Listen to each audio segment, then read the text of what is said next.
So let's talk about sensation and perception. Welcome to the next unit. This is just going to be a quick intro. Most of the stuff we're going to hit today we will go over individually in the way that we sense and perceive the world, but this is a good starting point for us. Okay, we'll check that either in class or on your own.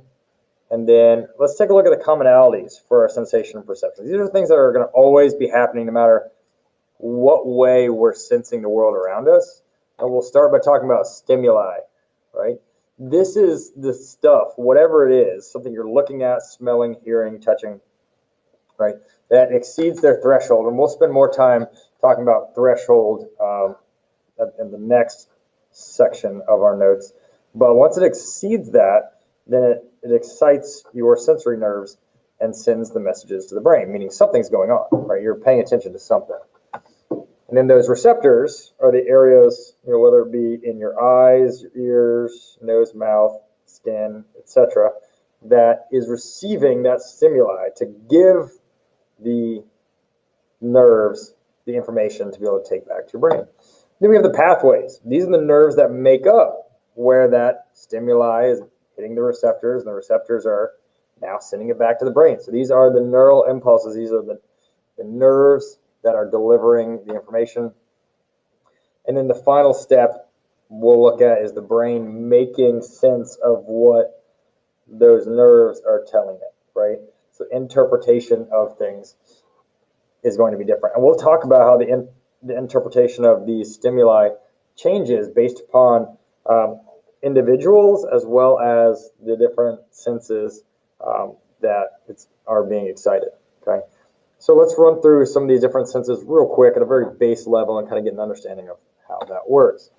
So if we start with the eye, right, the eye is going to take in stimuli, and you see your little picture here in the upper right of the beautiful nature vista there that they're looking at over the water and the mountain and so on. So that's all stimuli being taken in because the light is hitting all of it and we can see it. So the receptors will be our eyes, right, very focused on, the light waves coming in. They're going to go into the cornea, then they're going to be transverse to the back of the eye where they're going to hit the fovea or the focal point in the retina. That's going to make sense of it. We'll talk about all those different cells that you're looking at there in the middle and how the different rods and cones work with light and grayscale and movement. And then it's going to run through the optic nerve, which will be the pathway back to the back of the brain. You can kind of see how those cross, as we talked about with the split brain. They cross and then they head back to the occipital lobe in the back of the head. Okay, that is where that information would be codified and then sent throughout the brain to make sense of what it is that you're seeing. Here we are talking about the ear. Okay, same thing. Stimuli would be the sound waves, whether you got your AirPods in or playing music in your car or somebody talking to you. Sound waves go into the ear. They get amplified as they head down the ear and the auditory canal. Then it gets into the receptors, right? The eardrum, the ossicles, the hammer, anvil, stirrup, all that kind of stuff. Cochlea that use those waves to create sound and meaning that goes up to your brain, right? And the pathways you can see there, the auditory nerve that goes up to the auditory cortex in the brain, also passing through the thalamus. And then, again, your brain doing the same thing it did with the eyes is going to relay those messages that it's getting as to what the perception would be. Here we are with the nose. Okay, nose and your sense of taste, so your sense of smell and your sense of taste are very closely related.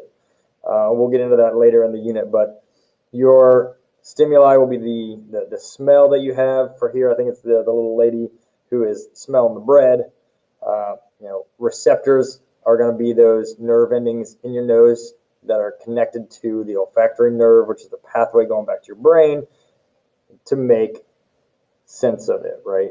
And that's where your perception will be taking place in the brain. Here we go, taste. Taste, you're looking at your taste buds, the receptors that are on your tongue. Okay, those are, you got a little boy who's tasting lemon here. So that's the stimuli. The receptors are going to be your taste buds. The pathway is going to be the nerves leaving your tongue into primarily the thalamus, but into your brain to make sense of the situation. And then finally, we've got our sense of touch, right? And this is probably the most familiar to all of us. You've got your stimuli here. We've got a hot plate that somebody's going to touch, okay? And the receptors are going to be the nerve endings in your skin that are going to send a message back to the brain via the peripheral nervous system as well as the spinal cord. And then inside of your brain, you'll be making sense of what it is that you're feeling and what's going on. Okay. There are some other videos in this little note set. Oh, excuse the bell. Tell them I'm doing this during the school day. In this note set that are really interesting and fun to watch. I really like checking them out, especially in class, because there's a lot of fun questions and stuff we can ask about them. But if you happen to be getting to this outside of class, feel free to watch them. But also know, hopefully we'll get to view some of these in class and use them for discussion to challenge our senses of perception. Okay. All right. Well, that's it.